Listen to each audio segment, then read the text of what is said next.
Ce qu'on va étudier ce soir, si tu veux, c'est un passage de l'Ikouté Halachot, donc le commentaire de Rabbi Nathan sur un pasouk, le premier pasouk de Parashat Tetzavé. Et donc Rabbi Nathan, il s'agit bien du disciple principal de Rabbi Nachman, qui va nous éclairer sur la paracha de la semaine et qui va nous enseigner un enseignement majeur dans le service d'Akadosh Baruch Hu, comment servir Hashem Yitbarach. Et on va voir également comment Rabbi Nathan a une vision de la Torah qui est complètement différente de tout ce qui a été écrit, de tout ce que les autres tzadikim ont écrit. Et on va voir comment Bezat Hashem, il va ressortir un conseil particulier, comment Bémet servir Hashem Yitbarach. Car très souvent, on peut servir Hashem avec plusieurs façons. Mais comme Rabbi Nathan voit les choses, on va voir que c'est à la portée de tous, même si des fois on a l'impression, quand on lit, c'est-à-dire ce qu'on va essayer de faire maintenant, c'est une relecture de l'Ikouté Halachot. C'est-à-dire que tout le monde va étudier le même texte et chacun va avoir une approche différente. Et on va voir comment Rabbi Nathan voit la Torah, comment il étudie la Torah, comment il prend, comment il analyse un pasouk, et des choses élémentaires simples que apparemment c'est même flagrant, c'est choquant, et personne n'arrive à capter ce point-là. Et ça, c'est la force de Rabbi Nathan, qui était le Talmud de Rabbi Nachman. Éclairé par Rabbi Nachman, il a pu avoir cette approche du texte. Sinon, c'est impossible autrement. Donc ça, c'était une petite introduction pour savoir que on est en train d'étudier un texte de Rabbi Nathan, et c'est très très important de le savoir, c'est que l'approche elle est complètement différente de tout ce qui a été écrit. Ça veut dire, je m'explique, si dans ce texte, je vais retrouver une idée qui est galvaudée dans n'importe quel autre texte, de n'importe quel autre tzaddik, de n'importe quel autre hacham, quel gadol, quel balmoussa, alors c'est pas ce que Rabbi Nathan a voulu écrire. Parce que Rabbi Nathan nous parle sous un angle qui est complètement différent de tout ce qui a été écrit jusqu'aujourd'hui. C'est très important de le mentionner. Et idem pour l'Ikouté Moharan, puisque Rabbi Nathan, étant le Talmid de Rabbi Nachman, va parler le même langage. D'accord? Donc, le premier passage de la Torah de cette parashat Tetzavé, il commence comme ça. V'ata Tetzavé et Bnei Israël, ve'ikro elecha shemen zayit zach, katit lama'or, leha'alot ner tamid. D'accord? Donc, je traduis directement la traduction, c'est comme ça. Et toi, donc c'est Hashem Yitbarach qui s'adresse à Moshe Rabbeinu, et il lui dit la chose suivante. Et toi, tu ordonneras aux enfants d'Israël de te choisir une huile pure d'olive concassée pour le luminaire, afin d'alimenter une lumière perpétuelle. D'accord? Donc il s'agit là de la menorah, le candélabre qu'il y avait dans le Beth Amikdash. Et Hashem Yitbarach demande à Moshe Rabbeinu d'ordonner aux enfants d'Israël, d'accord, pour qu'ils prennent pour toi les ikrou elecha shemen zayit zach, une huile d'olive pure, d'accord, et katit lama'or, donc on a dit qui est concassée pour le luminaire étant la menorah, d'accord, qu'il y avait au Beth Amikdash, afin d'alimenter une lumière perpétuelle, la lot ner tamid. Donc maintenant, ce que Rabbi Nathan retient dans ce texte, dans ce pasouk là, dans ce verset, c'est surtout le mot elecha, veikro elecha, d'accord, qui veut dire ils vont choisir pour toi, d'accord. C'est pas pour lui, c'est pas pour Moshe Rabbeinu. Apparemment, Hachem demande de construire donc la menorah, d'accord. Et pour cette menorah, il faut une huile pure que les Bnei Israël doivent apporter pour la menorah. Pourquoi c'est marqué Veikro Elecha? D'accord. La question c'est pourquoi ce Elecha? Pourquoi pour toi? C'est pas pour Moshe, ok? Et on va maintenant commencer le texte de Rabbi Nathan. Donc, ce qu'il faut savoir, encore une petite introduction, c'est que, en vérité, la Torah a 70 facettes. Donc, c'est-à-dire, on peut l'utiliser, la voir des angles différents, sous des angles différents. Mais l'idée commune dans tous ces angles de vue, d'accord, c'est que en fait, la Torah elle est éternelle. C'est-à-dire, c'est pas une Torah qui a été dite juste au temps où l'histoire s'est passée. Par exemple, quand Hachem demande de l'huile d'olive pure, de l'huile d'olive pure concassée pour mettre dans la menorah. C'est pas uniquement à ce niveau que le texte il parle au niveau de toutes les générations et elle s'adresse à tous les juifs, à tous les niveaux qui existent et jusqu'aujourd'hui, et on va voir comment le texte est réellement actuel, comment chaque juif il peut prendre dans ce texte une force et un encouragement comment servir avec le Baruch Hu. Donc on va commencer le texte dans l'Ikut Halachot. Donc Ve'ata tetzavet bnei Israël ve'ikro elecha shemen zayit zach ve'chule ve'ikro elecha daika. Donc Rabbi Nathan fait préciser que le texte il est écrit ve'ikro elecha. Donc ils vont choisir, ils vont prendre littéralement pour toi une huile pure d'olive concassée. D'accord? C'est quoi ce elecha? Il dit Rabbi Nathan qui Moshe hukla la Torah bechinat hatzadik haemet sheyachol le'orer ule'ha'ir shorshe neshamot shebatorah. Il dit que pourquoi il était question de prélever, de préparer cette huile pure. Donc il s'agit, on va juste préciser également que cette huile d'olive pure, en fait, comme Rachid le précise, c'est une huile dans laquelle il n'y avait pas de lit. Et comment l'obtenait, il dit Rachid, en fait, on prenait les olives qui étaient tout en haut de l'arbre, de l'olivier, qui étaient les plus mûres, donc on les faisait tomber, et quand elles tombaient, on les prenait, on les pressait, avec tout le système de comment on fabrique l'huile, mais la première goutte qui sortait, c'était ça, l'huile pure, qui sans aucune lit. Il n'y avait pas de lit. Donc c'est de cette huile qu'on parle. Donc il dit Rabbi Nathan, Moshe Rabbeinu, pourquoi il fallait prendre cette huile d'olive pour Moshe Ikru Elecha, pour toi? Parce que Moshe Rabbeinu, il représente en fait l'ensemble de la Torah, Prinat Tzadik Haemet, qui est, on parle du Tzadik authentique, d'accord? Donc Moshe Rabbeinu représente le Tzadik authentique, c'est-à-dire que l'ensemble de la Torah, si on prend toute la Torah, d'accord? Moshe Rabbeinu est l'équivalent de toute la Torah. Qui dit Torah, dit Moshe. Qui dit Torah, dit Tzadik. Tzadik authentique, d'accord? Comme c'est marqué au sujet de Hachem nous dit de nous rappeler, de nous souvenir de la Torah de Moshe. Akadosh Baruch Hu lui-même dit que la Torah est celle de Moshe. C'est-à-dire que Moshe Rabbeinu lui-même, en fait, il est le détenteur de la Torah. D'accord? Il est la Torah. Donc, en fait, quand on parle de Moshe, on parle de la Torah. Ok? Alors, quelle est la force de cette Torah? Et quand on dit quelle est la force de cette Torah, c'est quelle est la force de ce tzaddik? Chez Yachol le horer ou le ha'ir shorshé le shamot Torah. Lui, il peut éveiller, il peut éclairer la racine des neshamot, des âmes juives qui se trouvent dans la Torah. D'accord? Donc lui, il a accès, c'est pas qu'il a accès, lui-même, il est la Torah. Donc lui, son pouvoir du tzaddik, c'est qu'il peut éclairer, il peut éveiller à la racine même chaque neshama. Donc ça, c'est la force du tzaddik. Il dit et c'est grâce à ça, puisque lui-même, il représente cette Torah. Lui, il a ce pouvoir d'éclairer et d'illuminer, d'éveiller les neshamot d'Israël. C'est pour ça que, à un moment ou à un autre, un juif, il a un déclic dans sa vie, et du jour au lendemain, il décide de faire tchouva. Et on se demande qu'est-ce qui lui est arrivé, qu'est-ce qui lui est passé par la tête. Et très souvent, d'ailleurs, ça on entend très bien en Israël, chez les Chilonim, ils se disent, mais attends, qu'est-ce qui t'est arrivé?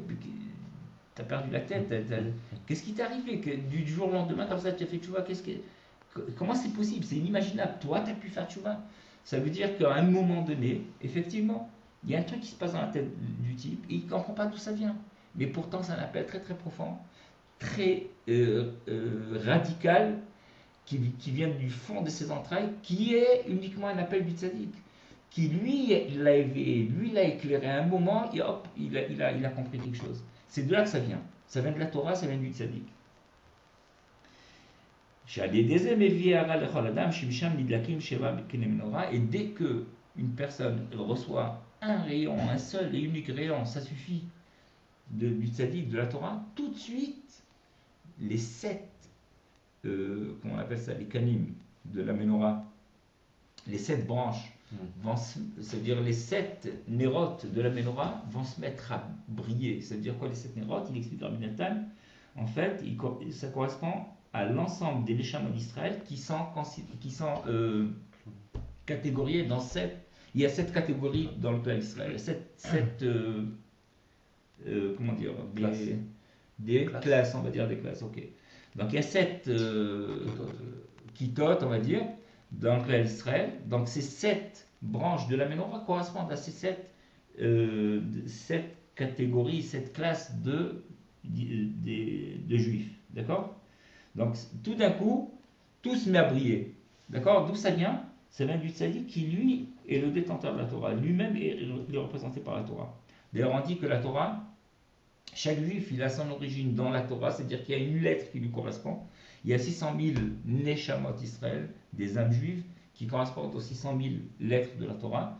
D'accord? Donc, chacune de ces Neshamot ayant sa racine dans une lettre de la Torah, et la Torah étant elle-même le tzaddik, donc quand un juif, il a un éveil, un désir de revenir vers Hachem, un retour, ça ne vient que de la Torah, de sa lettre qui a été illuminée par le tzaddik.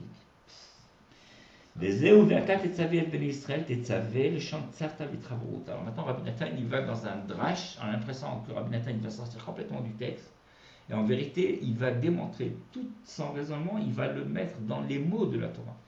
Donc au début de la paracha, il est marqué Ve'ata tetzavé, toi tu ordonneras aux Bnei Israël, aux enfants d'Israël. C'est quoi? Et toi tu ordonneras, le mot tetzavé, d'accord, ordonner, il correspond aussi au mot de tzavta, itrabrut, ou même mitzvah, d'accord? Le mot mitzvah veut dire attaché, un attachement, collé, littéralement c'est collé, d'accord? Donc toi, tu ordonneras, en fait, il est écrit dans le même mot que Hachem dit à Moshe, toi tu vas en fait unifier les Bnei Israël. Ve'ata tetzavé et Bnei Israël, toi tu ordonneras, Rabbi Nathan il lit, Ve'ata, toi tu vas unifier l'âme Israël, parce que le fait, mitzvah c'est unification. Mitzvah qui veut dire un commandement dans la Torah, c'est aussi le même langage, il veut dire une unification. Ça veut dire par le fait d'accomplir une mitzvah, en fait tu t'unifies qui vient avec Akadosh Baruch Hu, pour ainsi dire. D'accord? Donc on voit que le mot Tetzavé, qui est écrit dans la Torah, dans cette paracha de Tetzavé, il veut dire aussi s'unifier. D'accord? Donc en fait, il est écrit dans le texte, d'après maintenant la nouvelle interprétation de Rabbi Nathan, qui est dans le mot Tetzavé, il est écrit, toi tu vas en fait unifier les enfants d'Israël, c'est-à-dire quoi les enfants d'Israël, la racine de leur Neshamot qui se trouve dans la Torah, afin qu'ils reçoivent un éclaircissement, une lumière, que chacune d'elles reçoive cette lumière-là. Donc c'est ça ce qu'Hachem ordonne à Moshe en fait. Il lui demande d'unifier les Neshamot à leur racine. La Neshamot de chaque juif a sa racine, qu'ils s'unifient toutes, d'accord? Que chacune d'elles reçoive de cette lumière-là, à l'Israël Moutal. Mais maintenant, ça c'est la première partie du verset. La Tat et Tzavé et Ben Israël. Donc, il a cet ordre. L'ordre qui s'adresse à Moshe Rabbeinu de la part d'Hachem, c'est que lui il doit unifier les racines des Neshamot d'Israël, d'accord? Comme on a expliqué tout à l'heure, qu'ils ont leurs racines dans la Torah, et ils vont recevoir chacune d'elles va recevoir la lumière qu'elle a besoin pour s'éveiller et revenir vers Hachem Yitbarach. D'accord? Donc ça c'est la première partie. Mais la deuxième partie du pasouk, elle parle d'autre chose. Veikru elecha shemen zaitzar katit lamaor. Ça veut dire que maintenant, ça c'est la participation de chaque juif. Ça veut dire que le tzaddik, lui, fait son travail, qu'Hachem lui ordonne de faire, d'unifier toutes les neshamot à leur racine, d'accord? À travers la Torah, à travers le texte de la Torah, à travers les lettres de la Torah, d'accord? Et la participation de chaque juif, c'est quoi? Il dit, chacun doit, qu'est-ce qu'il doit faire? Eux, ils ont besoin de s'éveiller d'en bas. D'accord? Donc c'est le principe qui est ramené souvent dans tous les Sfarim, qu'en fait, pour pouvoir bénéficier, Hachem, par exemple, il est écrit Shuvu Elai ve'ashuva alechem. D'accord? Par exemple, Hachem nous demande de revenez vers moi, et moi je reviendrai vers vous. Donc on a besoin, nous aussi, de faire quelque chose de notre côté. Donc la participation du tzaddik, ça on l'a déjà expliqué. Maintenant, le travail des Bnei Israël, c'est quoi? Ils doivent aussi s'éveiller, ils doivent faire quelque chose. Donc c'est ça le travail qu'il demande aux enfants d'Israël, que chacun il doit porter de l'huile d'olive pure. D'accord? C'est quoi l'huile d'olive pure qu'on doit amener au tzaddik? Il doit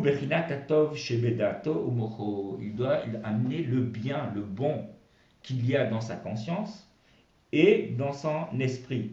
Chez Nikra Shemen Mishrat Kodesh, qu'on appelle l'huile d'onction. D'accord? Qui kar berur adede hadarat.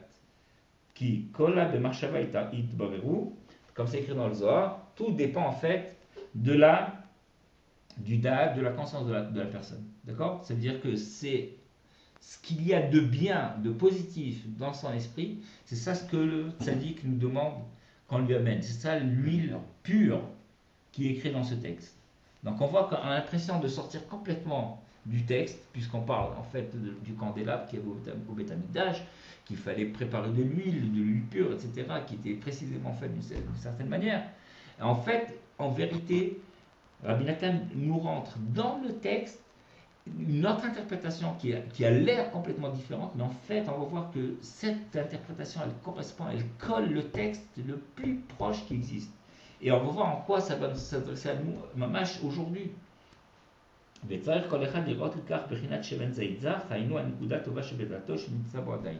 Donc chacun se doit, en fait, d'amener cette huile d'olive pure, c'est-à-dire le point positif qu'il y a dans sa conscience, qui existe encore en lui. C'est-à-dire, qui a filou bepoche et Israël, même quand il s'agit des plus éloignés, les plus rechaïm, les plus impies du clan d'Israël, Adain nimtsa bo ezel ekuda tova, il y a encore en lui un certain point positif, Shehu bechinat shemen zayizar, qui en fait c'est de l'huile pure, mâche de l'huile d'olive pure. Chez Tzarich lachin atzmo lavio la tzadik, et tout notre travail c'est d'apporter ce petit peu de bien, ce tout petit peu qui reste encore, même au fin fond d'un juif le plus éloigné qui soit, il y a encore quelque chose de super positif en lui, quelque chose qui est complètement pur, qui n'a jamais été altéré, qui est intact, qui est propre. Et c'est ça ce que le tzaddik nous amène. Par exemple, quand on voit un juif au fin fond du Mexique, par exemple, ou alors en Arizona, ou alors au fin fond en Autriche même, d'accord, qui vient à Ouman, à Rosh Hashanah. On a l'impression, des fois, les gens me sentent même très, très, très éloignés, qu'ils ont l'air, ils n'ont rien à faire ici. Des gens qui sont même à l'autre extrémité, à l'extrême opposé du judaïsme. Et ils arrivent chez le tzaddik. Le simple fait d'avoir voulu simplement, on ne parle pas d'avoir acheté un billet d'avion, et de se déplacer, d'avoir quitté sa famille, etc. Sans tout ça. La simple petite volonté qui à un moment qu'il a décidé de prendre son billet d'aller chez Rabbi Nachman à Ouman pour Rosh Hashanah, ça c'est point positif, pur, qui est resté encore en lui. Il a une émouna que ce tzaddik-là va le sauver, va le tirer de là où il est, va le sortir de tous ses problèmes, va lui arranger toute sa vie, toute sa vie va changer. Donc c'est ça ce que le tzaddik nous demande. C'est ça ce qu'en fait Hachem dit à Moshe. Ils vont prendre pour toi cette huile d'olive. C'est-à-dire il faut que ça passe par le tzaddik. C'est le tzaddik et lui, et uniquement lui, qui peut nous éclairer. C'est lui seul qui a ce pouvoir. Il a ce pouvoir parce qu'il est lui-même la Torah. Donc quand on étudie la Torah, en vérité, et ça on va le voir dans le texte par la suite, il faut attendre, il faut demander, il faut souhaiter que le tzaddik nous éclaire. Donc c'est ça l'idée formidable qui est cachée dans ce texte, qu'en vérité, tout étudiant en Torah, chaque kolelman, chaque bon juif qui se respecte, doit, avant de commencer à étudier la Torah, avoir souhaité, demander, prier à Hachem Dvarach, le bon Dieu, qu'il l'éclaire de la lumière du tzaddik, que le tzaddik puisse l'éclairer, puisse l'inspirer, que réellement sa Torah, elle l'éclaire dans sa vie, que réellement il va se transformer, il va progresser, il va changer ses midotes, il va en vouloir encore plus et encore plus se rapprocher d'Hachem Dvarach et de faire des choses comme il se doit. Malheureusement, ce qui arrive très souvent, c'est que notre approche de la Torah, c'est une approche plutôt intellectuelle. On pense comprendre la Torah, on pense détenir, même quand on a eu, Baruch Hashem, des grands rabbanim, des tzadikim qui nous ont éduqué, appris la Torah, d'accord? Quand ça n'a pas été fait avec un tzadik comme Rabbi Nachman ou comme d'autres tzadikim, des grands tzadikim, comme Rabbi Shimon bar Yochai, etc., alors la Torah qu'on reçoit, elle peut nous éloigner de notre but. Le but ultime, c'est de servir Hachem Dvarach. Et quand elle vient de cette inspiration du tzaddik, qui est lui-même la Torah, alors à ce moment-là, c'est une autre Torah. C'est une Torah qui est constructive. C'est pour ça que c'est marqué que la Torah, il y a Yamin, il y a Smol, il y a la droite et la gauche dans la Torah. Celui qui est Zoché, celui qui mérite, qui est méritant, de mettre la même Torah. Elle va le grandir, elle va l'élever, elle va le sanctifier, le purifier. Et la même Torah, Chas Shalom, peut l'éloigner, l'écarter, le rendre plus vicieux, plus difficile, plus dur dans sa vie. La même Torah, c'est inconcevable. Pourtant, c'est ça. C'est ça la Torah. La Torah, si elle est inspirée par le Tzaddik Emet, alors cette Torah, elle est magnifique. Cette Torah, elle est véritablement une Torah de vie. Et sinon, Chas Shalom, c'est le contraire. D'accord? Donc c'est ce qu'on va voir dans la suite du texte. Et ça, c'est l'idée qui est fondamentale dans ce passouk de la Torah, qui apparemment, on ne voit pas du tout, mais on voit la force des tzadikim. Les tzadikim, c'est merveilleux. Quand tu es inspiré par le tzadik, alors tu vois tout de suite l'idée, le conseil, qui va réellement te faire propulser en avant, qui va te faire avancer, qui va te donner envie, qui va te donner... Et sinon, c'est le contraire. Donc on continue. Donc il dit Nathan. Donc il dit que ce que nous demande en fait Hachem Dvarach, notre participation dans l'histoire, c'est quoi? C'est d'apporter cette huile d'olive pure, c'est-à-dire qu'il faut se préparer à l'amener au tzaddik par le fait, il dit, Agede she'achriach atzmo la'asok betorah u'tfila u'mitzvot. Donc là c'est clair, ça veut dire le seul moyen et unique moyen, dit Rabbi Nathan, c'est de s'efforcer de s'occuper de Torah, Tefila et de mitzvot. Donc il n'y a pas d'autre moyen, c'est simple, c'est clair, c'est net. Tu veux te rapprocher de la Torah, du tzaddik, tu veux que le tzaddik t'éclaire, d'accord? Donc toi ta participation c'est de t'efforcer à amener cette huile d'olive pure. C'est quoi? Torah. De s'efforcer d'étudier la Torah, de prier et de faire des mitzvot. D'accord? Alors apparemment, la Hasok Betorah, juste une petite précision dans le texte, la Hasok Betorah, d'accord? Il n'est pas marqué l'ilmod Torah. Ça marche? C'est pas marqué l'ilmod Torah. D'accord? Tu as remarqué, c'est marqué la asok. La asok, c'est de s'occuper. Ah oui. Ok? Comme un essek. Un essek, c'est une occupation. D'accord? Un business. De faire de la Torah ton business. C'est-à-dire que c'est pas la Torah en tant qu'étude à proprement parler qui est considérée comme Torah. C'est d'aimer la Torah, de vouloir la Torah, De la vivre. et de la vivre. De la vivre, ça peut être aussi par le biais de l'étude, mais c'est pas nécessairement par là. Mais c'est aussi évidemment au sens simple, quand on parle de Torah, c'est de l'étudier. D'accord? Et également, Tfila, donc la prière. La prière, c'est au sens large du terme. C'est aussi la prière quotidienne, les 3 tfilotes, les 3 prières de chaque jour. Et aussi la tfila d'une manière générale. Quand on parle de tfila, c'est la tfila du juif, qui est le propre du juif. Et on parle là de Idbodedut. Idbodedut, c'est-à-dire de s'isoler et de parler avec Hashem Dvorah, de parler avec Dieu et de lui demander tout ce dont on a besoin. Tout ce qui nous passe par la tête, comme en parle à un ami. Et là, comme ce n'est pas le sujet de notre étude, on va fermer la parenthèse. Donc la tfila, c'est aussi dans le sens large qu'il faut le prendre. Et mitzvot, évidemment, dans le sens simple du mot mitzvot. Et si on veut l'élargir, c'est aussi comme tetzavé, quand on avait expliqué tout à l'heure, tetzavé comme une mitzvah, ça veut dire que la mitzvah nous unifie avec Hashem Yitvarach, avec l'Éternel. Vechol kavanato, voilà, c'est là où on en arrive au point que j'ai développé il y a une minute. Vechol kavanato yé, et toute l'intention de chaque juif quand il va faire Torah, Tfila, Mitzvot, quelle est son intention? Chez Yenit Pasbo Or Tzadik, que la lumière du Tzadik, elle s'accroche, qu'il s'en imprègne. Pourquoi il parle d'accrocher? C'est comme quand tu allumes une bougie, une mèche qui sort par exemple, qui est dans de l'huile d'olive. Alors il faut que la lumière, que le feu attrape, s'accroche à la veilleuse, d'accord? À la Mèche. À la mèche, d'accord? Donc c'est ça ce qu'il faut vouloir, c'est ça ce qu'il demande.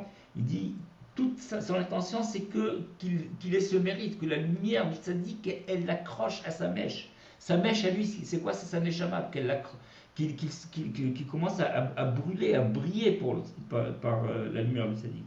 Kedeshetie nishmato nidleket, pour que sa neshama, elle s'allume, ou meira, et qu'elle éclaire, comme un ner mamash, comme une bougie. Bifrinat ner Hashem nishmat adam, comme c'est écrit, la lumière d'Hachem, c'est quoi? C'est la neshama de chaque personne. C'est ça la bougie d'Hachem. La bougie de Dieu sur terre, c'est quand la neshama, elle brille. C'est la neshama de chaque juif, c'est ça la bougie. La lumière d'Hachem, c'est la neshama de chaque juif. Donc ce qu'il faut demander, c'est que la lumière du tzaddik, elle nous accroche, c'est-à-dire le feu. C'est ça ce qu'il doit demander. C'est ça l'intention qu'on doit avoir à chaque fois qu'on ouvre un livre de Torah, quel qu'il soit. D'accord? Quand on ouvre une Gemara, quand on ouvre une Mishnah, quand on ouvre le Chumash, d'accord? Ou quand on ouvre autre chose, n'importe quel livre de Torah, on doit demander, on doit vouloir, l'intention qu'on doit avoir, c'est ça. Que la lumière de Sadiq, elle s'accroche en nous, dans notre neshama, dans notre mèche, qui est notre neshama. Vezeu katit lamaor, et c'est ça donc le sens de katit lamaor. Katit, ça veut dire quoi?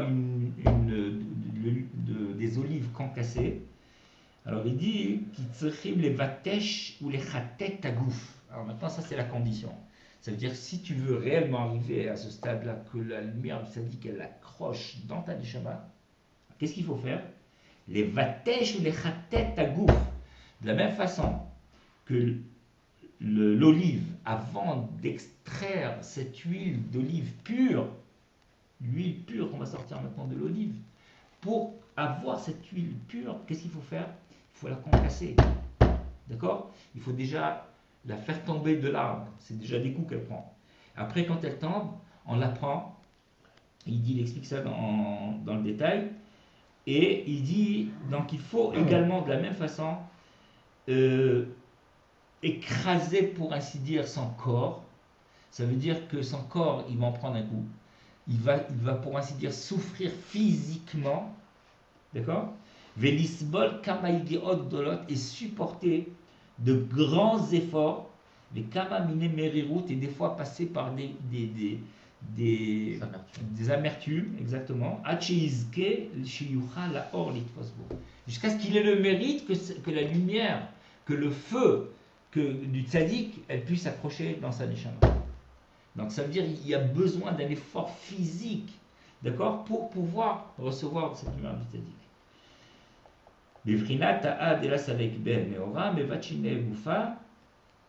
Alors il dit, c'est ce qui est marqué, quand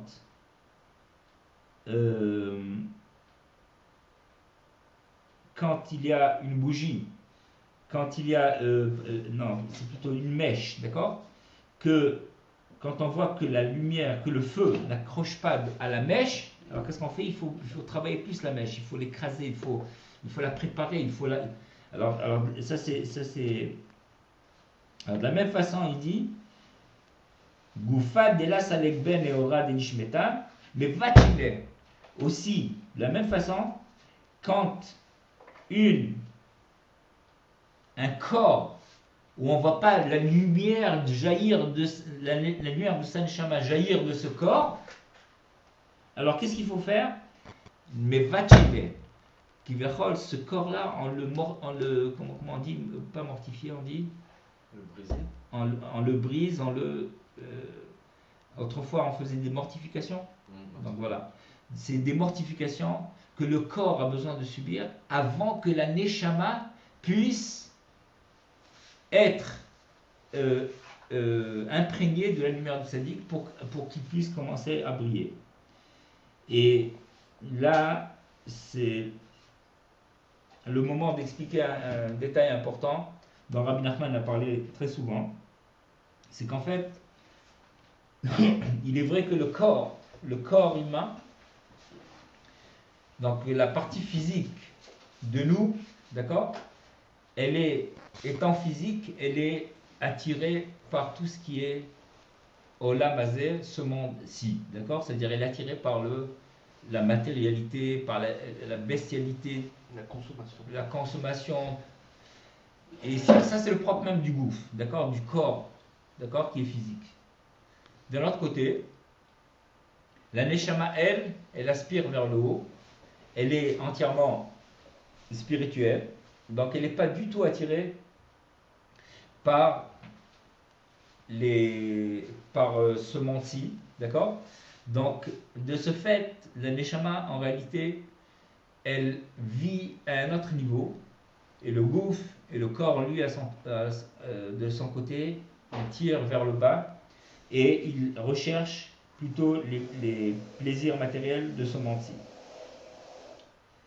Donc, dans l'histoire de l'humanité, effectivement, on va voir que très souvent, on voit dans l'histoire de l'humanité qu'en réalité, dans les premières générations, il était question de se mortifier. D'ailleurs, on a vu beaucoup de tzadikim se mortifier et qui sont passés par des moments très très durs où ils ont fait effectivement un travail sur leur corps pour que le corps soit soumis à la neshama.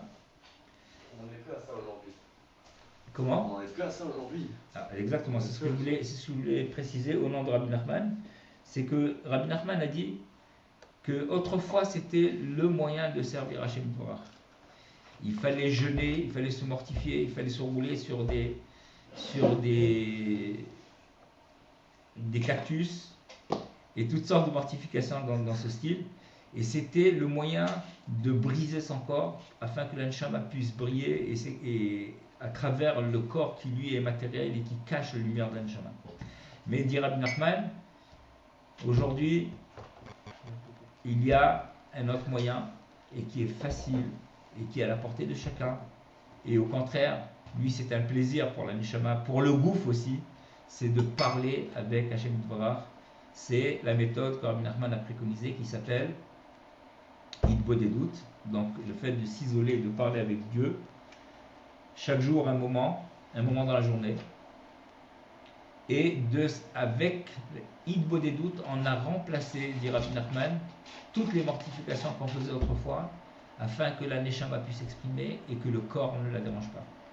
Donc aujourd'hui, Baruch Hashem, Rabbi Nachman nous a libérés, pour ainsi dire, nous a soulagés, d'accord, de ce travail qui était très très dur, qui aujourd'hui de toutes les manières, on n'a pas les moyens c'est-à-dire physiquement on n'est pas équipé, on n'a pas suffisamment aussi de l'émouna, d'aller briser son corps par des jeûnes, etc. Et Baruch Hashem, grâce à Rabbi Nachman aujourd'hui, on peut arriver au même niveau spirituel et même plus haut par un moyen très facile qui s'appelle parler avec Dieu. Parler tout simplement avec Dieu.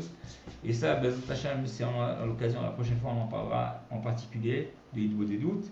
Mais le principe est simple, c'est qu'il suffit de s'isoler tous les jours et de parler un moment avec Dieu et de lui raconter tout ce qui nous arrive et de demander aussi tous nos besoins, exprimer chacun de nos besoins dans notre langage simple, dans notre langue maternelle et simplement comme on parle avec un ami. Alors, on va continuer. Donc, quand Rabbi Nathan nous parle ici de briser son corps afin que la Neshama puisse s'exprimer et puis la lumière d'un Neshama puisse briller à travers le corps, aujourd'hui, on peut arriver au même résultat par Idbodedut. Et c'est aussi Vechem Bevoar Bamidrash Parashazot Bishvil Man Nimshelu Israël Zaït et là Ma Zaït Azeh Hachou Beilano Megargarin Oto. Donc c'est ce que je disais au début, que le Midrash il ramène sur cette paracha pourquoi les Israël ont été comparés à l'olivier, à l'olive. Il dit parce que quand l'olive il est encore sur l'arbre, alors la première chose qu'on fait, c'est qu'on remue l'arbre, on donne des coups pour faire tomber les olives qui sont déjà mûres. Et ensuite, on prend l'olive et on l'écrase. Et ensuite, on l'emmène dans,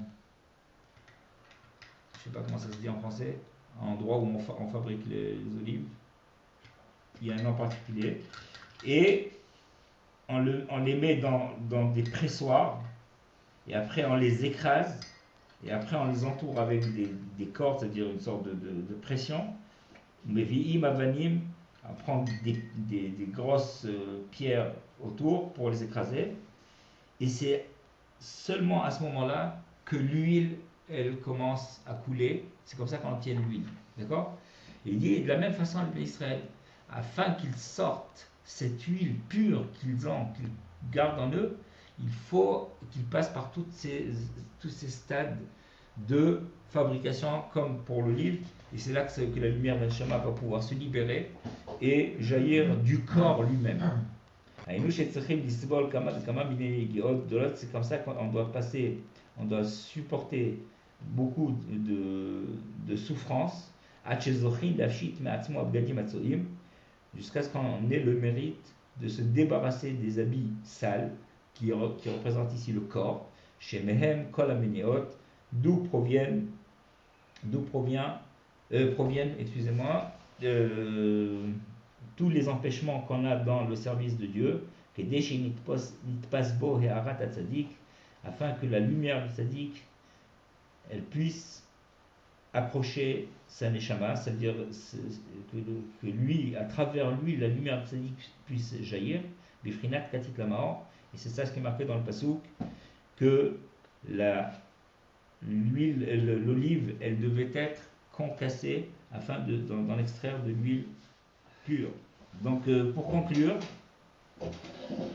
ce qui ressort d'une manière pratique, c'est qu'il est très très important, et contrairement à des idées préconçues, d'étudier la Torah, contrairement à ce que certains pensent, que les chassidim n'étudient pas la Torah, que on veut pas. Non, Breslev, ce sont des gens qui dansent dans les rues et des idées comme ça qu'on entend très souvent. C'est plutôt des gens qui prient, mais ils n'étudient pas la Torah. On voit comment Rabbi Nathan, ici dans ce texte, nous pousse à étudier la Torah.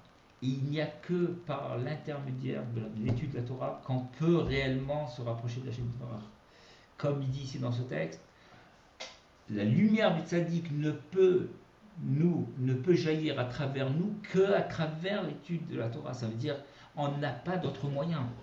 L'étude de la Torah, la tefila et aussi les mitzvot.